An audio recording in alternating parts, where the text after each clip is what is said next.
여호와께서 모세에게 말씀하여 이르시되 이스라엘 자손에게 명령하여 모든 나병 환자와 유출증이 있는 자와 죽음으로 부정하게 된 자를 다 진영 밖으로 내보내되 남녀를 막론하고 다 진영 밖으로 내보내어 그들이 진영을 더럽히게 하지 말라.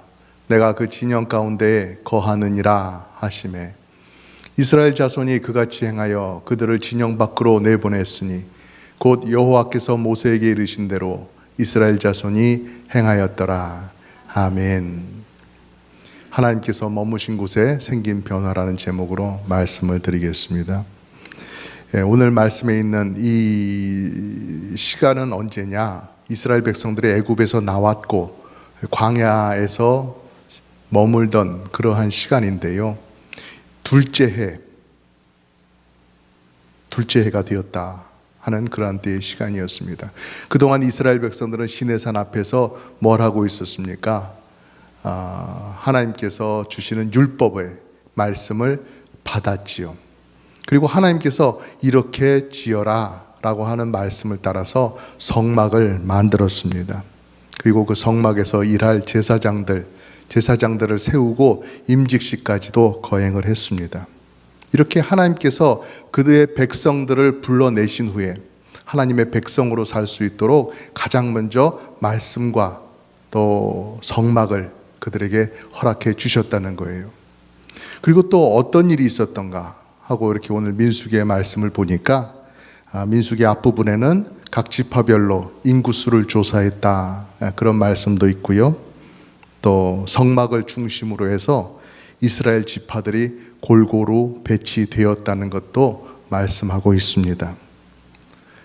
진영이 이렇게 생겼겠지요. 가운데 성막이 있고 그 주변을 레위 지파 사람들이 둘러싸고 있고요. 그리고 그 겉에는 이스라엘의 12지파가 이렇게 동서남북을 따라서 3지파씩 그렇게 나누어 배치가 되었습니다. 이것이 하나의 진영이라고 하는 것이죠. 캠프가 되는 것입니다. 이렇게 하나님께서 이스라엘 사람들을 하나님의 백성으로 살도록 계획하시고 하나하나 그 일들을 진척시켜 나가셨던 거예요. 가장 중심이 되는 성막, 그리고 레위 지파, 그리고 12지파가 그렇게 하나의 동심원을 그리면서 이렇게 퍼져나가면서 그렇게 둘러칠 수 있도록 그런 배치를 통해서 하나님께서 백성들에게 교훈을 주시는 것은 무엇입니까? 너희는 언제든지 하나님을 중심으로 살아라. 어떤 순간에도 하나님을 잊지 말고 하나님을 바라보며 너희들이 살아야 된다. 바로 이 사실을 가르쳐 주시는 것이죠. 그리고 하나님은 너희와 함께 계신다. 무슨 일을 만나더라도 두려워하지 말라. 그리고 너의 주변에 너의 형제들이 있다. 너희들의 경건한 삶 가운데 그들을 사랑하는 것을 잊지 말아라. 이런 여러 가지 교훈들을 주고 계신다는 거예요. 그러니까 성막을 중심으로 해서 배치되는 이 모든 것들 가운데에는 중요한 영적인 의미, 신앙적인 의미가 담겨 있다고 볼 수가 있겠죠. 그런데 이렇게 모여있는 이스라엘의 진영, 이 진영 안에서 바깥으로 나가야 되는 사람들이 오늘 말씀에 나오고 있습니다. 캠프 안과 캠프 밖 이렇게 구분하는 것을 통해서 우리들에게 신앙적인 교훈을 어떤 것을 주시는지를 오늘 보고 그것을 귀하게 간직하고 살아가는 여러분 되시기를 간절히 바랍니다. 2절 말씀을 보면은 진 바깥으로 나가야 되는 세 부류의 사람들이 나오고 있습니다. 이스라엘 자손에게 명령하여 모든 나병 환자와 유출증이 있는 자와 죽음으로 부정하게 된 자를 다 진영 밖으로 내보내라고 말씀을 하십니다. 나병이라고 하는 것은 예전에는 문둥병이라고 하는 것으로도 말했는데요. 살이 썩고 문드러진다 해서 문드러지니까 문둥병 이렇게 말을 했었죠. 살이 막 썩고 그래서 살 같아서 피고름이 나오지요. 그리고 심하면 이제 코나 손가락 같은 것이 뚝뚝 떨어져 나가기도 합니다. 피고름이 나오고 그러니까 몸에서 그 역겨운 냄새가 또 나게 되지요. 몸이 막 흉측하게 변해가는 그러한 무서운 병이었습니다.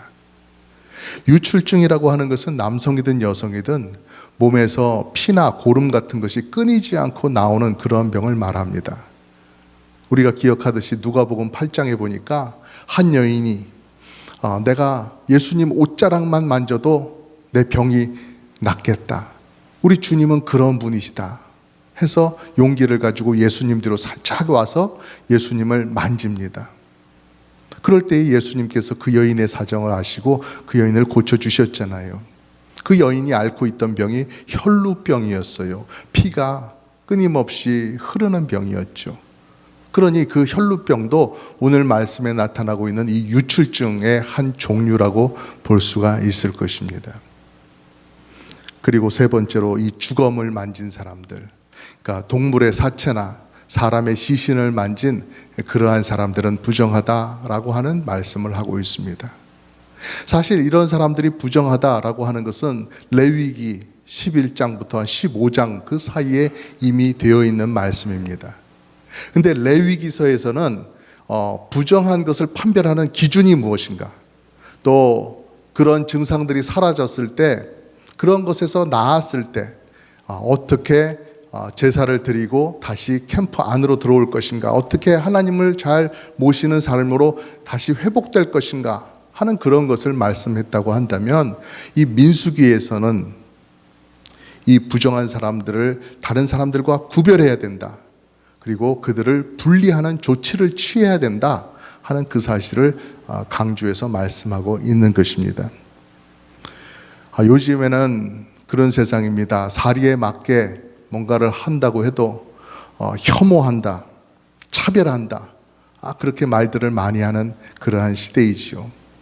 그래서 오늘 말씀을 보면 안 그래도 고치기 힘든 병에 걸린 불쌍한 사람들인데 왜 캠프 바깥으로 내쫓느냐, 왜 그들을 더 힘들게 하느냐, 이렇게 매정하다 이렇게 말씀하는 분들도 있을 것 같습니다. 그러나 오해하지 말아야 될 것은요, 이렇게 캠프 바깥으로 내어 보낸다고 해서 그들을 이스라엘 백성 아닌 걸로 끌어내는 것은 아닙니다. 너희들은 우리 이스라엘 백성들이 아니야, 너희들은 우리와 상관없어, 그런 것이 아니라는 거죠. 병이 나으면 다시 집으로 돌아갈 수가 있었습니다. 어떤 사체를 만져서 부정하게 된 사람이라고 한다면 집 바깥에 나가서 한 일주일 있다가 다시 돌아오면 되는 일이었습니다. 여러분, 우리가 새 집을 지을 때 현관문을 달았다고 해서 그 현관문까지만 내 집인 것은 아니잖아요. 현관문 밖에도 거라지로 들어가는 길이 있을 수 있고요, 앞 프론트야드, 백야드, 또 주변에 펜스까지도 다 두르고 나무도 심고 하잖아요. 그것이 다 전체적으로 나의 집이잖아요. 그런 것처럼 이렇게 캠프를 보여주시지만 그것으로 다 된 것이 아니라, 12지파로 다 된 것이 아니라 그 바깥에 또 이런 사람들이 머물 수 있는 한 장소를 마련하라고 함으로써 그제서야 이스라엘의 진영이 전체적으로 다 갖추어졌다라고 하는 것을 보여주시는 거죠. 마치 오늘날 우리가 이렇게 한 마을에서 살아가면서 몸이 아프면은 갈 수 있는 병원도 있잖아요. 병원에 가서 입원도 하잖아요. 또 아니면은 어떤 요양시설에 들어가서 거기서 살아가기도 한단 말이죠. 그러면 하나님께서는 왜 이런 조치를 명하셨을까요? 여러분 궁금하시지요? 안 궁금하세요? 궁금하신 걸로 알고 말씀을 드리겠습니다. 3절 말씀입니다. 남녀를 막론하고 다 진영 밖으로 내보내요. 그들이 진영을 더럽히게 하지 말라. 내가 그 진영 가운데에 거하느니라. 아멘. 두 가지 이유가 나오는데요. 첫 번째로는요, 부정한 상태에 있는 사람들이 그 캠프 안에 같이 있다, 다른 사람들을 접촉할 수 있다, 그러면 그렇게 안 된다는 것입니다. 당시 율법에 따르면 부정한 사람들하고는 몸에 접촉을 하지 말았어야 돼요. 접촉을 하면 다른 사람도 그 부정함이 옮아가게 돼요. 내가 더러운데 내가 막 페인트를 뒤집어 쓰고 있는데 누가 나를 만지면 그 사람도 손에 페인트가 묻는 것처럼 이렇게 옮겨간다라는 것이죠. 그렇기 때문에 유출병 환자의 경우에는 유출병 환자가 앉았던 자리에 다른 사람이 앉는 것도 안 되었었습니다. 그러니까 이렇게 부정하다라고 선 그어진 그런 사람들을 이렇게 따로 분리하지 않으면, 같이 캠프 안에서 같이 살아가게 된다면 모든 진 전체 안에, 모든 캠프 안에 이스라엘 사람들 가운데 부정하게 되는 사람들이 급증하게 될 수밖에 없겠지요. 그래서 그 부정한 사람들이 진영 전체를 다 부정하게 만드는 일을 피하기 위해서 그들을 이렇게 바깥으로 내보내도록 조치를 취해야 했다라는 것입니다. 또 한 가지 더 큰 이유는 하나님께서 말씀하시기를 내가 진영 가운데 거하느니라 라고 말씀하시기 때문입니다. 하나님은 거룩한 분이십니다. 영광과 존귀와 위엄과 모든 능력을 갖고 계시는 우리 하나님이십니다. 그런 하나님께서 은혜를 베푸셔서 죄 많은 인생들 가운데 성막을 치시고 거기에 임재하여 주셨는데, 부정한 사람들이 그걸 가볍게 여기고 성막에 가까이 가고 또 성막과 하나님의 임재를 아무것도 아닌 것처럼 다른 이 세상의 다른 것과 똑같이 취급하면 안 된다는 사실입니다. 부정한 자들이 거하는 곳까지 포함한 이스라엘 전체의 진영, 그것은 저 맨 위에 12지파뿐만 아니라 맨 위에 그렇게 그려봤는데요. 그것이 북쪽에 있을 수도 있고 남쪽에 있을 수도 있겠죠. 하여튼 어디에든지 그런 사람들이 머물 수 있는 장소가 한 군데든지 두 군데든지 뭐 그렇게 있었을 것입니다. 그런데 이 거룩과 정결과 부정의 이러한 그 거리, 위치라고 하는 것이 아마 이렇게 되었을 거라고 해서 그려봤습니다. 빨간 원으로 표현을 해봤습니다. 가운데 있는 곳이 성소입니다. 그리고 가운데 성소 주변을 둘러싸고 있는 것이 레위 지파의 사람들이죠. 이곳은 거룩한 곳입니다. 거룩한 하나님이 계시는 거룩한 곳. 그리고 그 주변을 둘러싸고 있는 이스라엘 사람들은 정결해야지요. 하나님이 계신 곳 그 안에서도 지성소라고 해서 빨간 점 보이시죠? 그곳은 지성소라고 하는데 영어로는 Holy of Holies라고 그렇게 말합니다. 거룩한 중에도 더 거룩한 곳, 바로 그곳이 하나님 계신 곳이기 때문에 이스라엘 백성들은 정결해야 되고요. 그러나 정결하지 못하게 되었다, 부정하게 되었다 할 때는 더 멀리 나가야 되는 그런 경우가 있었다라는 것입니다. 그러면 여러분, 왜 하나님께서는 이렇게 부정과 정결의 사이에 이렇게 명확하게 선을 그으신 걸까요? 이런 것을 통해서 가르쳐 주시는 것은 하나님은 거룩한 분, 죄를 짓지 아니하시는 분, 불의나 거짓이 없기 때문에 죄인인 인간이 함부로 가까이 갈 수 없는 분이라는 것을 가르쳐 주기 위해서 그렇게 하신 겁니다. 그렇기 때문에 이 백성들 가운데 성막을 치고 하나님께서 임재하셨다라는 것은 은혜라는 겁니다. 다른 말로 표현할 수 없는 은혜라는 사실입니다. 하나님 아버지께서 아들 예수 그리스도를 이 세상에 보내시고 그리고 그를 구원자로 삼으셔서 우리들을 구원하게 하신 것도 은혜라는 사실이에요. 성막에서 희생 제물을 드리고 죄 용서를 받았던 그 방식을 따라서 예수님께서 오셨고 예수님 자신이 우리를 위한 희생의 제물이 되어서 죽어주신 것입니다. 내 대신 죄값을 치러주신 거예요. 그렇기 때문에 그것을 믿고 예수 그리스도를 믿고 살아가는 사람들, 그 사람들에게는 하나님 아버지께로 나갈 수 있는 자격이 주어진 것입니다. 여러분, 이게 놀라운 일이 아니면 무엇이 놀라운 일입니까? 이것이 귀하지 않으면 다른 무엇이 귀하단 말입니까? 이것이 정말 은혜가 아니라면 이 세상에 어떤 것을 두고 은혜라고 말할 수가 있겠습니까? 우리가 다 경험했잖아요. 2018년도 허리케인이 불어서 이 마을의 길거리에 있는 나무들을 다 쓰러졌지요. 부러졌지요. 모든 것들이 막 날아다니던 그런 때였습니다. 길 표지판들도 다 이렇게 떨어져 가지고 늘 다니던 길도 이 길이 어디인가, 이 골목이 무슨 골목인가 모를 정도가 되었었습니다. 막 전화국도 부서지고 가스 스테이션도 닫고 해가지고 이 사람이 살았는지 죽었는지 알 수 있는 방법이 없었어요. 그래서 어떤 권사님은 그랬다고 하시더라고요. 막 나무가 쓰러지고 온갖 잡동사니들이 막 가득 길을 막고 있는 그런 길들, 나무를 막 치워가면서 그렇게 막 엉엉 울면서 그렇게 이분 저분 집을 찾아 다니셨다고 그렇게 얘기를 하시는 것도 들었습니다. 우리가 하나님께로 나아가는 길이 마치 그와 같았다는 것입니다. 죄로 인해서 가로막혀서 갈 수 없는 그 길을 예수님께서 자신의 피를 흘리셔서 자신의 목숨을 내주심으로 해서 그 길을 치워주셨다는 거예요. 하나님 아버지께로 나아갈 수 있도록 길을 열어주셨다는 사실이에요. 이것이 은혜입니다.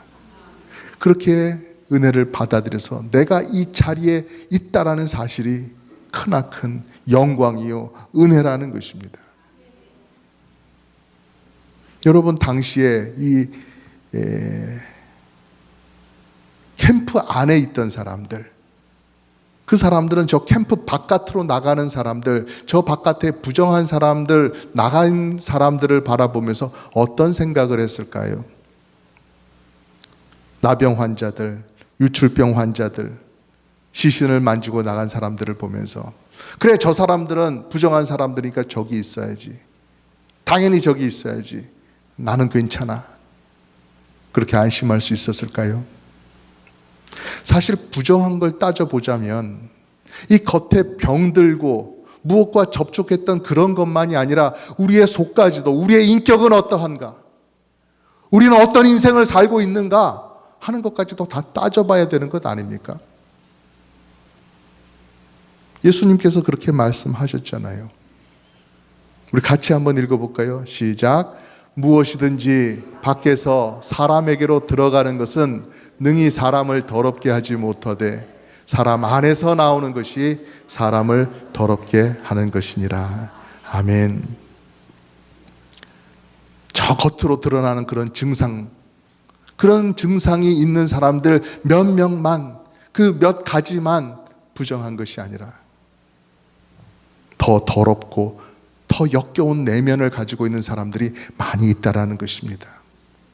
그런 사람들이 그 진영 안에도 있지 않았겠어요? 제가 초등학교 다닐 때까지만 해도 한 번씩 그런 일이 있었습니다. 선생님이 숙제 검사를 하셔요.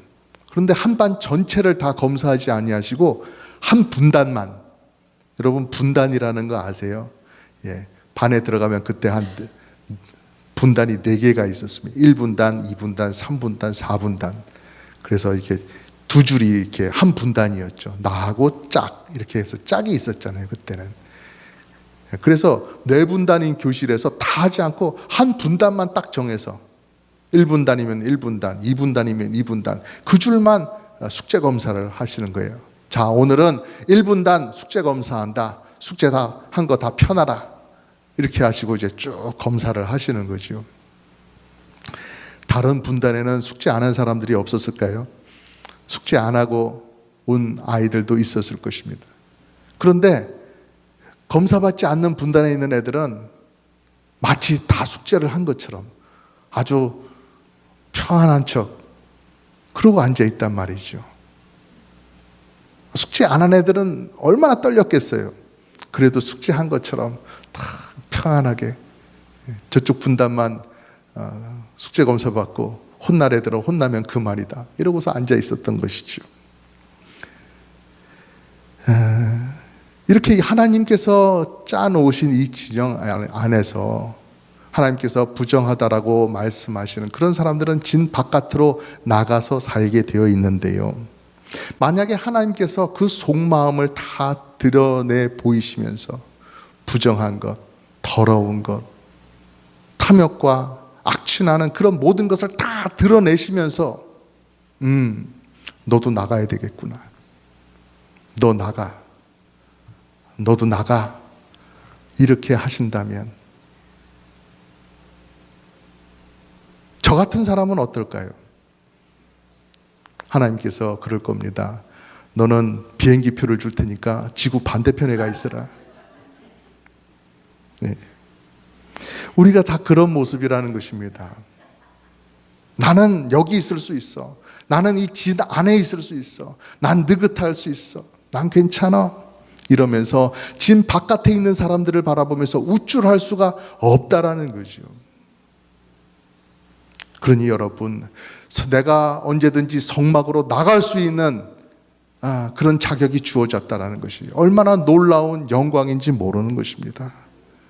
부정의 세계, 불의의 세계, 악독과 거짓의 세계로 계속해서 나아가려는 우리들을 붙잡으셔서, 말씀으로 붙잡으셔서 하나님 바라보게 하시고 거룩한 성막으로 나아가게 하신 바로 그것이 큰 은혜라는 것입니다. 여러분, 교회는 하나님의 집입니다. 그리고 성도는 거룩한 무리라는 뜻입니다. 거룩한 사람들. 원래부터 우리가 조그만 것 하나까지도 흠잡을 것 없이 거룩한 사람들이었습니까? 괜찮고 정결한 사람들이었습니까? 아니었잖아요. 하지만 거룩한 영이신 성령님께서 우리들을 인도하시고 점점 거룩하게 만들어 주신단 말입니다. 죄인이었지만 이제는 예수 그리스도로 옷을 입고 하나님 앞에 나아가는 사람들이 되었다는 것입니다. 하나님을 예배하는 사람들이 되었다는 것입니다. 여러분, 이 놀라운 변화가 예수 그리스도께서 우리에게 오심으로 말미암아 시작되었어요. 이 변화가 우리 모두 예수 그리스도 앞에 서는 날까지 계속해서 이어지기를 간절히 바랍니다. 예수 그리스도로 인해서 시작되는 이 놀라운 변화, 또 아름다운 변화들이 여러분의 인생 가운데 많이 일어나시기를 우리 주님의 이름으로 축복합니다.